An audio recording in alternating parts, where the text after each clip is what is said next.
Bonjour Marc. Bonjour.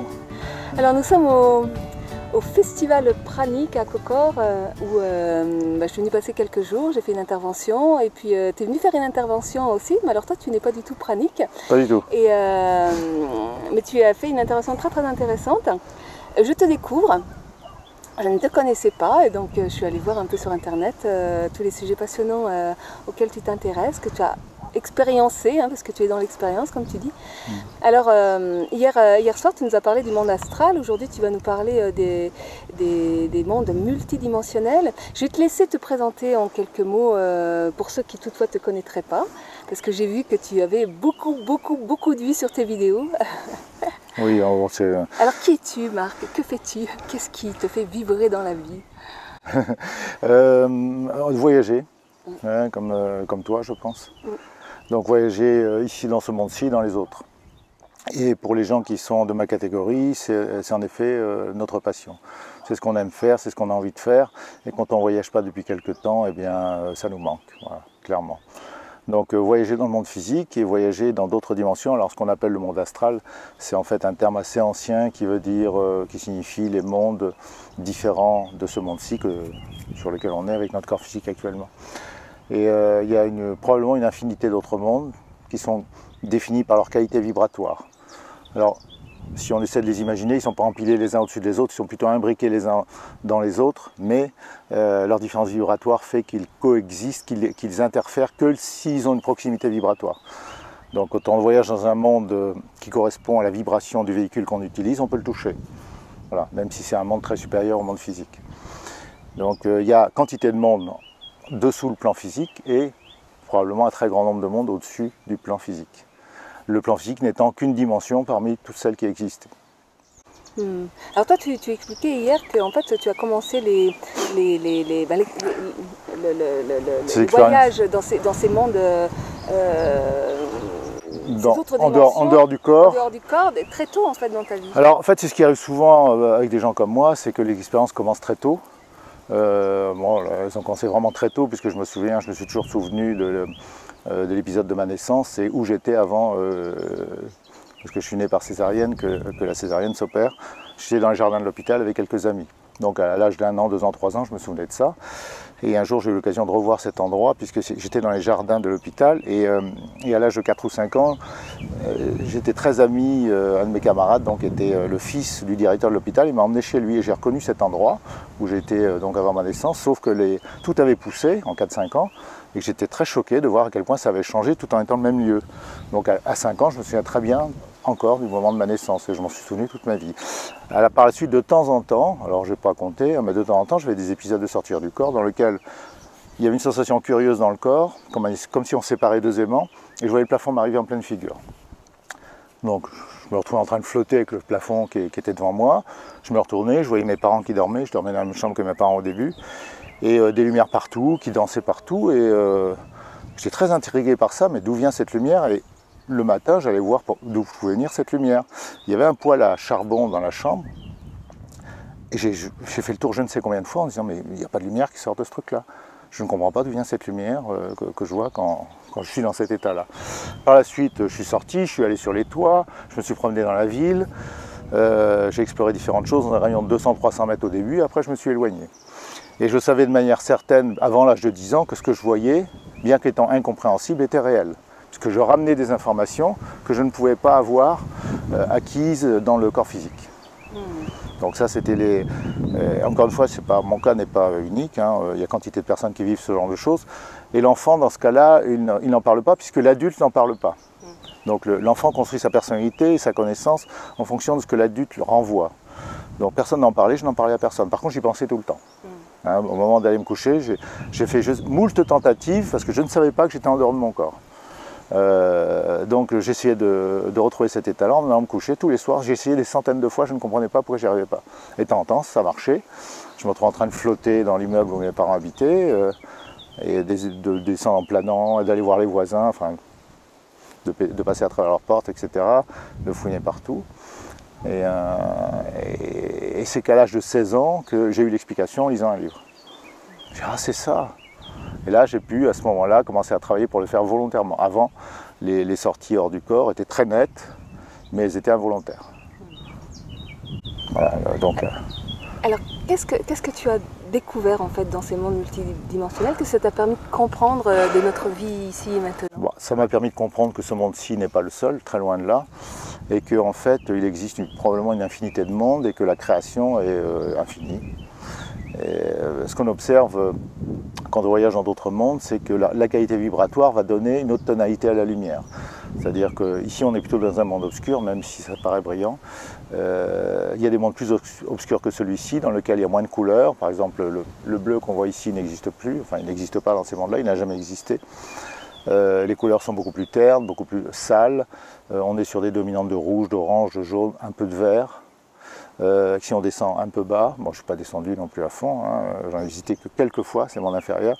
Et à contrario, quand on monte vers le vecteur fréquence vibratoire, qu'on va plus haut, alors à ce moment-là, la lumière devient plus intense, les couleurs chatoient de plus en plus, les couleurs, la variété des couleurs augmente, des couleurs fondamentales apparaissent, de nouvelles couleurs fondamentales, et on voit donc la création qui se déploie dans sa variété, dans sa multiplicité.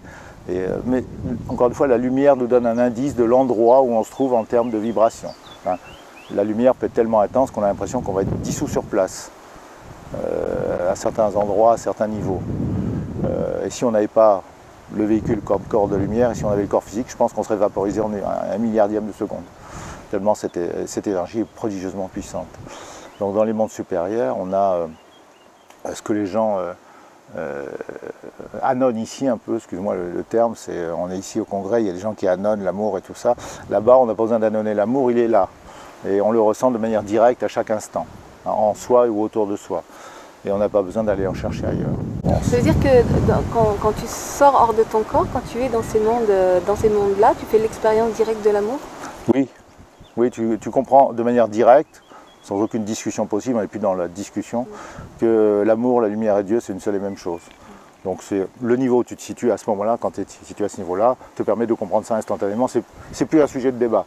Ce que je crois fondamentalement, c'est pas une croyance, c'est une expérience que je... Voilà, donc c'est plus la peine d'en parler, personne n'en parle. Enfin, oui, on peut en parler si on veut, mais sauf qu'il y a plein d'autres choses à évoquer.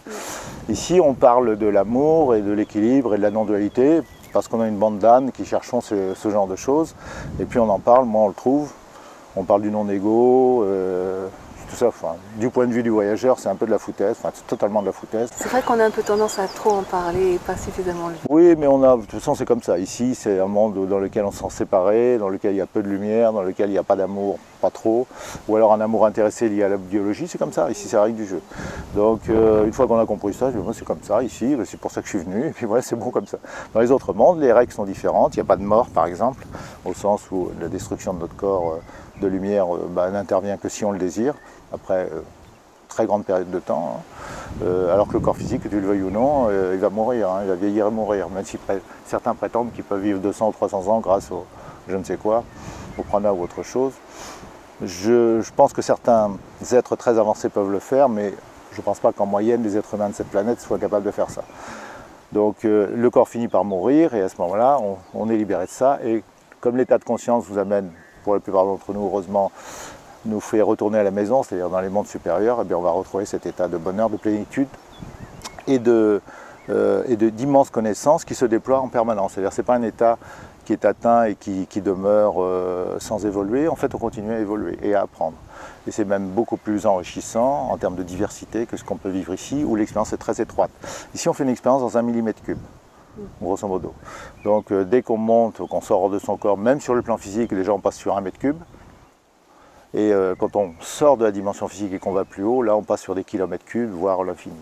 Voilà, c'est juste une petite idée, mais on vit vraiment dans 1 millimètre cube. Alors, toutes les métaphores sont mensongères, hein, mais sauf que voilà, je suis en dessous de la vérité. On vit dans un monde absolument minuscule, à tout point de vue. Nos idées mentales, nos idées sur la spiritualité, la matérialité, l'amour, tout ça, c'est minuscule. Oui, parce que tu disais aussi qu'en fait, tu avais fait l'expérience dans ces mondes multidimensionnels, autres, que finalement, ce qu'on croyait ici, les croyances, étaient toutes fausses. Pratiquement toutes. Enfin, je ne vois pas ce qui n'est pas faux dans la manière de penser. Pratiquement ce que je dis ici est totalement faux aussi. Déjà, le vocabulaire utilisé par les terrestres, enfin les humains qui vivent ici, est déjà complètement inadapté à l'expression de la vérité. On a que ce soit n'importe quelle langue, on est déjà à côté de la plaque simplement parce qu'on a un vocabulaire, une manière de penser qui n'est pas correcte par rapport à ce qu'on devrait exprimer. Et voilà, donc, on a une vision étriquée finalement. Et notre vocabulaire va de pair. Donc même si on parle chinois, le vocabulaire va de pair. Donc il faudrait réinventer un langage pour être beaucoup plus nuancé, beaucoup plus complexe. Pour l'instant on n'en est pas là. Ça correspond au niveau d'évolution de l'espèce humaine, pour l'instant, voilà, qui se croit le centre de l'univers, grosso modo. Voilà, planète des élus, avec la créature la plus évoluée de l'univers, c'est l'être humain. Bon, en fait, on est une bande de singes très peu évolués. C'est comme ça, hein, et on se croit supérieur aux animaux, alors que certains animaux nous dépassent en termes de spiritualité. Mais bon, on va raconter ça aux gens, ils ne vont pas te croire. Hein. Alors, dans ton expérience, tu as également rencontré j'allais dire des êtres en chair et en os. Je ne sais pas s'ils sont en chair et en os, mais ce qu'on appelle des extraterrestres. Oui, alors c'est aussi une des choses que découvre le voyageur, c'est que on n'est pas tout seul dans l'univers, bien loin de là, mais on n'est pas tout seul non plus sur cette planète. Donc, quand on commence à faire des sorties du corps et qu'on va un peu plus loin que sa chambre, bien que quelquefois ça puisse se produire dans la chambre, eh bien on voit passer des engins qui n'ont pas été fabriqués sur Terre. Et comme le corps de lumière n'a pas de limite de vitesse, on peut les rattraper et aller fouiner à l'intérieur, si c'est possible. Et bon, en général, on peut. Et là, on découvre, tiens, ils sont là. Mais comment ça, ils sont là? Ben oui, ils sont là sur la planète. Mais ils ont des moyens d'être furtifs, de se dissimuler, parce que leur technologie leur permet de changer de niveau vibratoire. Donc, ça c'est un premier point. Ensuite, ils se déplacent tellement vite que c'est une espèce de garantie d'invisibilité. Si un vaisseau passe de ce point de l'horizon à cet autre point de l'horizon en une fraction de seconde, personne ne le verra. Même un radar ne le verra pas. Il est trop rapide. Même un avion ne le verra pas. Voilà. Donc, alors par contre, si on est dans l'axe et qu'on est très haut, on va voir le vaisseau arriver à toute allure, à partir à toute allure. Au-delà de 15 000, 20 000 km/h, on ne voit pas grand-chose. Donc ils circulent très vite, ou alors ils élèvent la fréquence de leur vaisseau. Donc on les voit. On les découvre. Alors on peut rentrer en contact avec certains. Voilà. Et c'est la découverte du voyageur, c'est zut, on n'est pas tout seul, même sur cette planète. Et tu as eu l'occasion d'avoir des échanges très concrets avec certains? Oui, bien sûr, oui. Tous les voyageurs ont eu des échanges à un moment ou à un autre avec ces gens-là. Ce n'est pas forcément l'expérience la plus transcendante qui soit, parce qu'ils existent sur un plan très proche du plan matériel, enfin ceux que nous visitent. Mais ce qui est intéressant, c'est, alors bon, évidemment, il y a les fameux grilles dont on parle, les grands blancs, etc. On les rencontre. Moi, je les ai rencontrés quand j'étais ado. J'avoue que quand je suis revenu, à l'époque, on n'en parlait pas de ces trucs-là. Donc j'ai rangé ça dans un grand tiroir en me disant, on verra ça plus tard. Hein, voilà, j'en parle à personne, j'en ai parlé à personne. Déjà, ce que je vivais déjà chamboulait complètement ma famille. Et, on m'a emmené voir un psychiatre à 16 ans. Ma mère craignait que je fasse un dédoublement de la personnalité. On en a reparlé il n'y a pas longtemps, on est allé lui rendre visite avec Maya. Et je lui ai dit, tu te souviens, tu m'as emmené voir ce docteur, là, ce psychiatre. Et c'est assez rigolo parce qu'elle se fait des soucis quand même. Et le psychiatre, au lieu de prendre des détours et des circonvolutions pour m'amener sur le sujet, je me suis assis et directement il m'a dit, alors tu te dédoubles la nuit toi? Direct, cash. Et en fait je pense qu'il était au courant parce que ça n'a pas posé de problème particulier. Il a dit très rapidement à ma mère qu'il n'y avait pas de problème. Voilà. Donc heureusement il y a des gens qui sont au courant parce qu'ils l'ont vécu directement ou parce qu'ils en ont entendu parler. Donc oui, alors ces rencontres ont lieu, elles ont lieu de temps en temps, parce qu'on n'est pas tout seul et qu'on a accès, on peut venir à leur rencontre parce qu'on est à un niveau vibratoire différent du plan physique, et on peut avoir des rencontres directes également sur le plan matériel. Alors il y a un peu de tout, et les gens racontent plus ou moins ces histoires-là qui sont assez difficiles à entendre pour la plupart des êtres humains, même les gens qui vont regarder ta vidéo, même les voyageurs, on raconte ce que les gens sont prêts à entendre quand même, pas trop, pas plus quoi. Voilà. Donc sinon, c'est n'importe quoi, donc, voilà. On respecte un petit peu les gens pour ça, on se dit, de toute façon ça sert à rien de raconter des choses, ça va glisser dessus. Ça va glisser, donc si c'est pour parler à une personne sur 1 million, c'est même pas la peine d'en parler. Par contre, quand on se rencontre entre nous, alors là, oui, on se lâche là. Là, c'est autre chose, c'est plus sympa.